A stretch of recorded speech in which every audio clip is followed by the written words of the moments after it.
Hello दोस्तों। जैसा कि इतिहास में, प्राचीन इतिहास में बहुत सारे धर्म आए, बहुत सारे धर्म के बारे में बताया गया, लेकिन एग्ज़ाम ओरिएंटेड क्या क्या पढ़ना है, तो हम लोगों को यह है कि समय कम रहते में एग्ज़ाम ओरिएंटेड पढ़ना होता है। तो यहाँ पर मैं लूसेंट सामान्य ज्ञान का बौद्ध धर्म जो टॉपिक है उसके बारे में बताऊंगा। बौद्ध धर्म, ठीक है।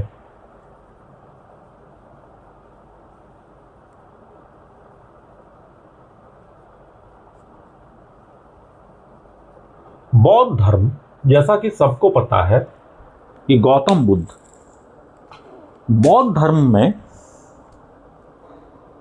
संस्थापक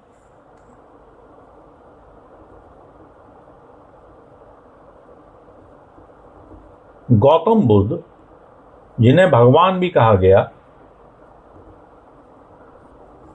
के द्वारा हुआ। बौद्ध धर्म में लाइट ऑफ एशिया, इन्हें एशिया का ज्योतिपुंज कहा गया। मतलब इस धर्म का इतना प्रभाव पड़ा उस दौर में कि इसे लाइट ऑफ एशिया कहा गया। Light of Asia. बौद्ध धर्म को लेकर गौतम बुद्ध का जन्म 563 ईस्वी में लुम्बिनी में हुआ था। 563 ईस्वी में लुम्बिनी, कपिलवस्तु,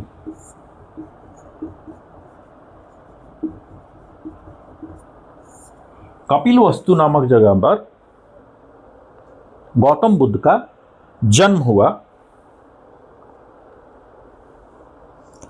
और इनके पिता का नाम शुद्धोधन, जो शाक्यगण के मुखिया थे।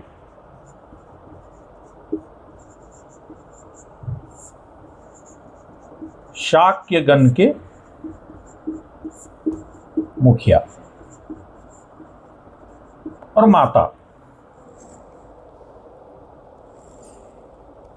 माता माया देवी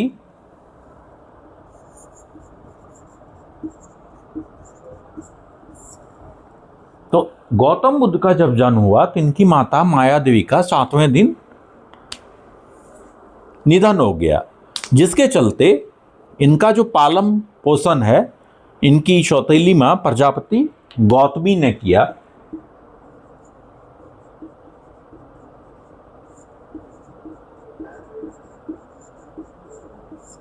और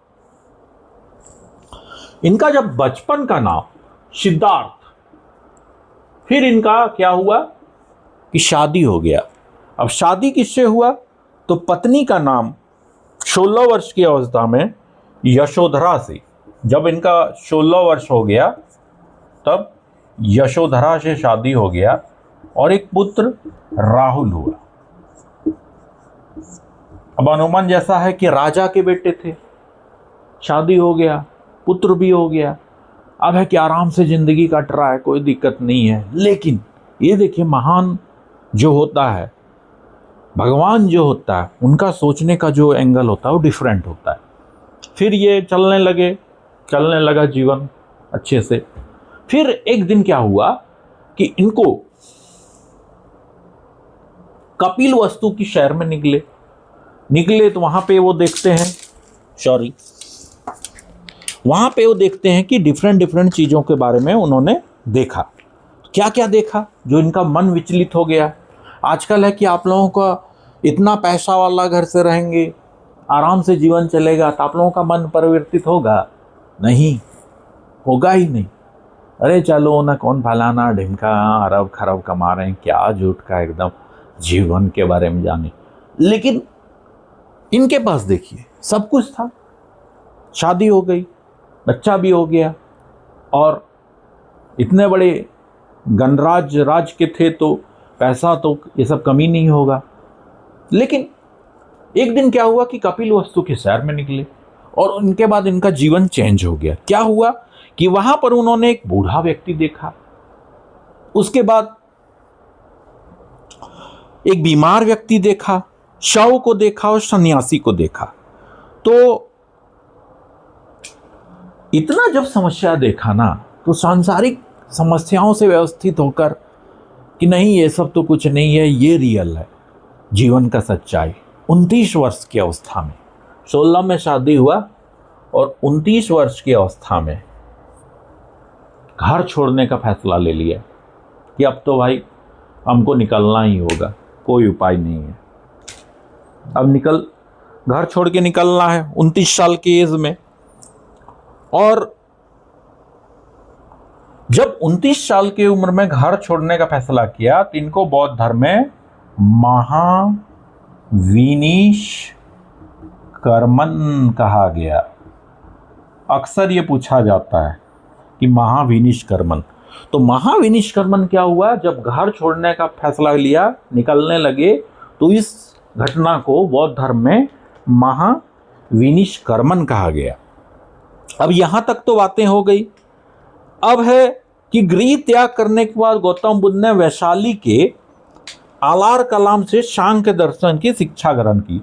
अब घर त्याग दिया तो ऐसा थोड़े है कि कहीं भी जाने लगा, सिनेमा हॉल तो उस जमाने में नहीं होता था, लेकिन जो भी होता था जैसे घूमने फिरने, नहीं, बोला कि अब देखो ज्ञान लेना है तो गुरु के पास जाना होगा। तो एक सांख्य दर्शन के गुरु थे आलार कलाम।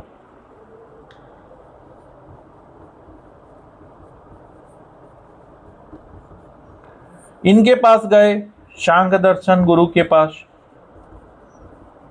यहां पे आए, इन्होंने शिक्षा ली। आलार कलाम प्रथम गुरु हुए, इसीलिए सिद्धार्थ के जीवन का, गौतम बुद्ध के जीवन का प्रथम गुरु आलार कलाम, सांख्य दर्शन के। इसके बाद यहां पर शिक्षा लेने के बाद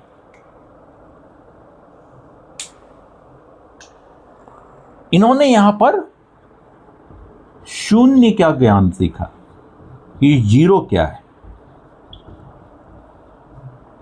ठीक है, शून्य, शून्य जो है बहुत इंपॉर्टेंट चीज है, लेकिन जगह पर एक के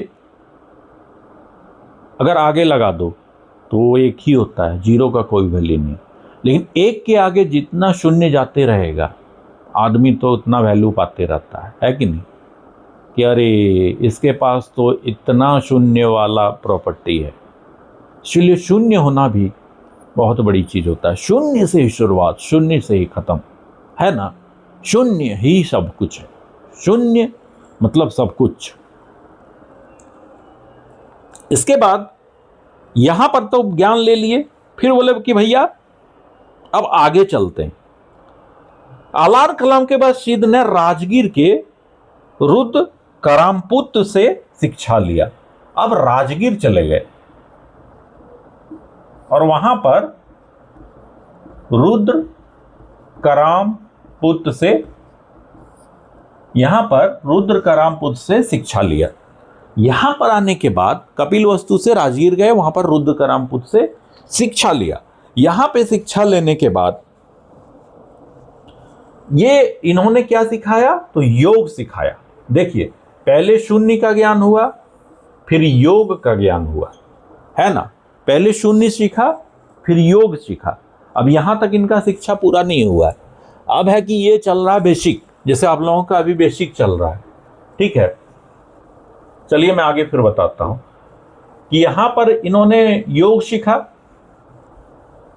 इसको आप राइट डाउन कर लिए होंगे, इसको राइट डाउन करते जाना है, क्योंकि इतना ही पढ़ना है, आपका काम हो जाएगा कंपटीशन में। ठीक है, तो इसके बाद चलिए कि शून्य योग का ज्ञान हो गया। उरुवेला जब पहुंचे, ये उरुवेला,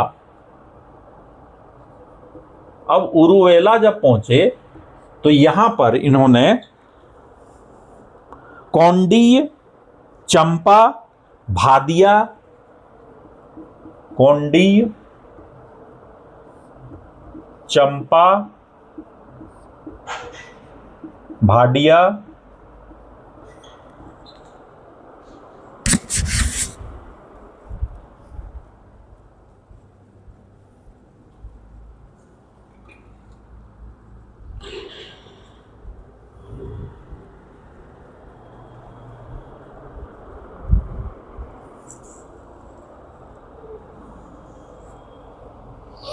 महामाना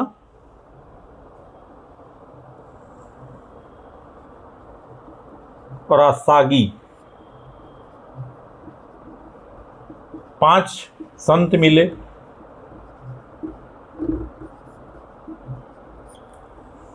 इसके बाद साधक मिले, संत साधक।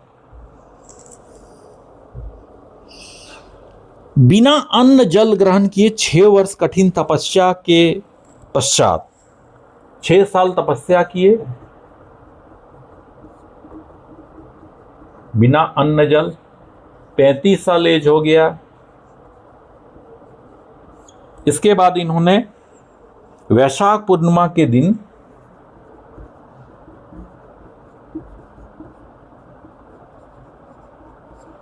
निरंजना नदी,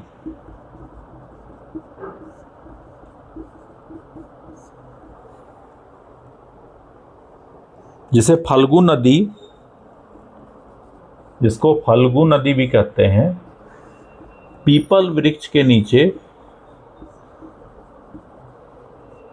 ज्ञान प्राप्त हुआ।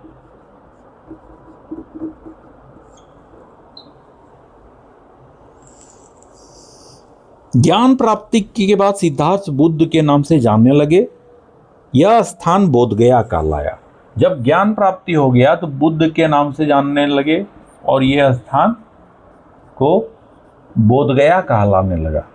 मतलब हुआ यूं कि जब ये सारे संत मिले, साधक मिले, 6 साल तपस्या किया, 35 साल जब एज हो गया तो वैशाख पूर्णिमा, जो वैशाखी पूर्णिमा हम लोग मनाते हैं, तो वही चीज़ है। पीपल वृक्ष के नीचे बैठे हैं, 6 साल बाद ज्ञान प्राप्त हुआ।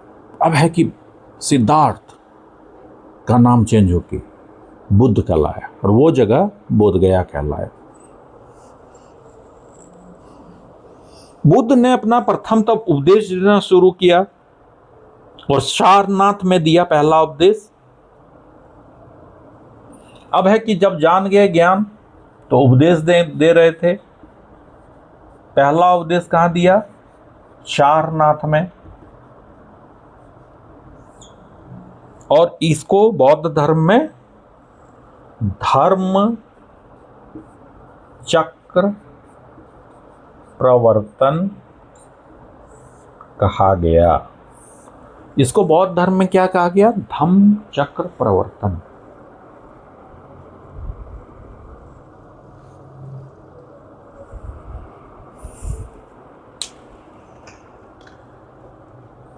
इसके बाद है कि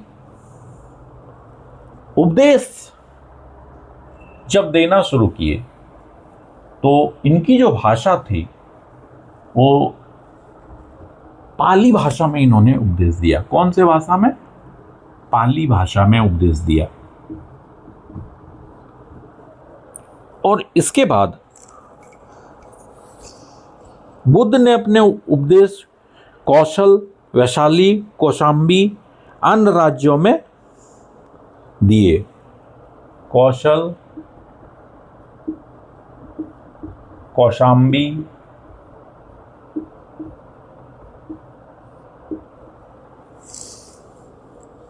वैशाली, लेकिन सबसे ज्यादा अगर उपदेश कहीं दिए, कहां पे दिए? कौशल की राजधानी श्रावस्ती में। बुद्ध के द्वारा सबसे ज्यादा उपदेश कहां पे दिए गए? तो कौशल की राजधानी श्रावस्ती में। ठीक है। इनके अनुयायी जैसे बहुत से हुए, बिंबिसार हुए, प्रसेनजित हुए, उदयीन हुए, बिंबिसार, प्रसेनजित, उदयीन,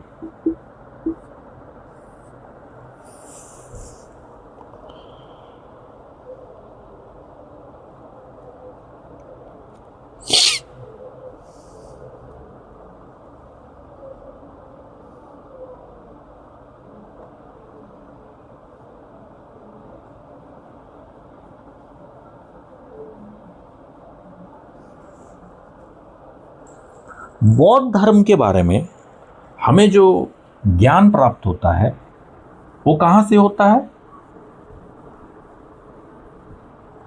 बौद्ध धर्म के बारे में हमें ज्ञान त्रिपिटक से होता है।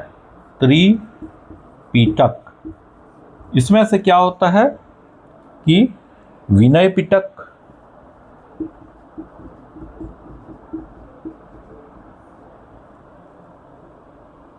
सूत्र पिटक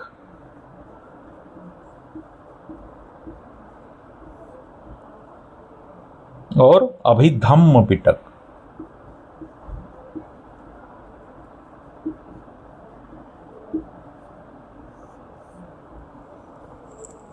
तीनों पिटकों की भाषा पाली है। तीनों पिटक का जो भाषा है वो पाली भाषा में है। थेरवाद मत की पाली त्रिपिटक सबसे पुराना है। थेरवाद का एक मत है, सबसे पुराना है।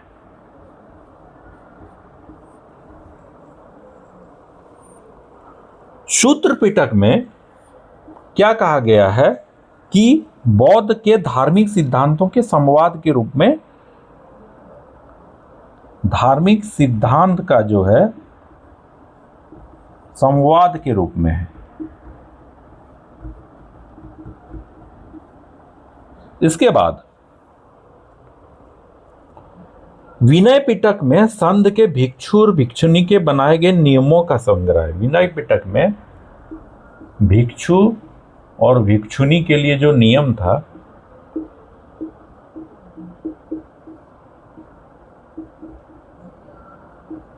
वो कहां पे है? तो विनय पिटक में है।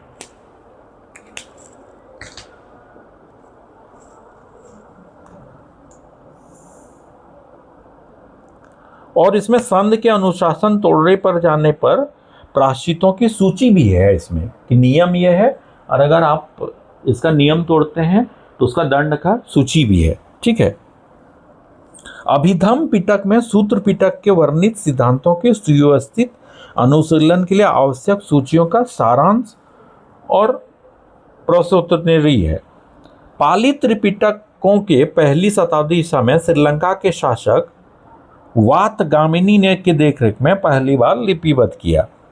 सूत्र पिटक जो है इसके 5 निकाय हैं। दिग पहला, मंजीझम दूसरा, तीसरा संयुक्त,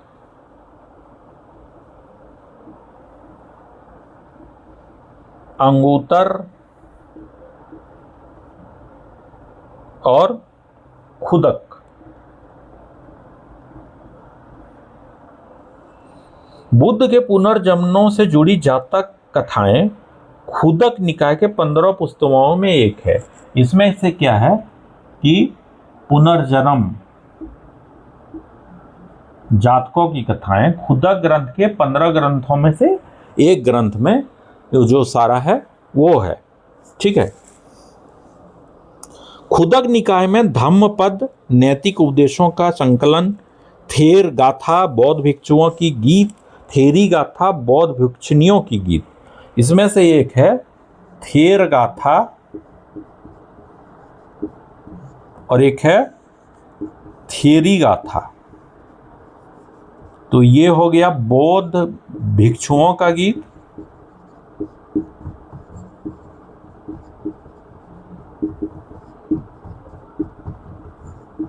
और ये हो गया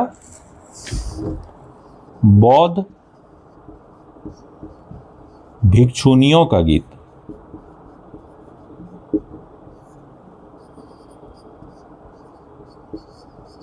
तो आज है ये इसका पार्ट 1, इसको मैं अगले क्लास में फिर कंटिन्यू करूंगा। Thank you for watching.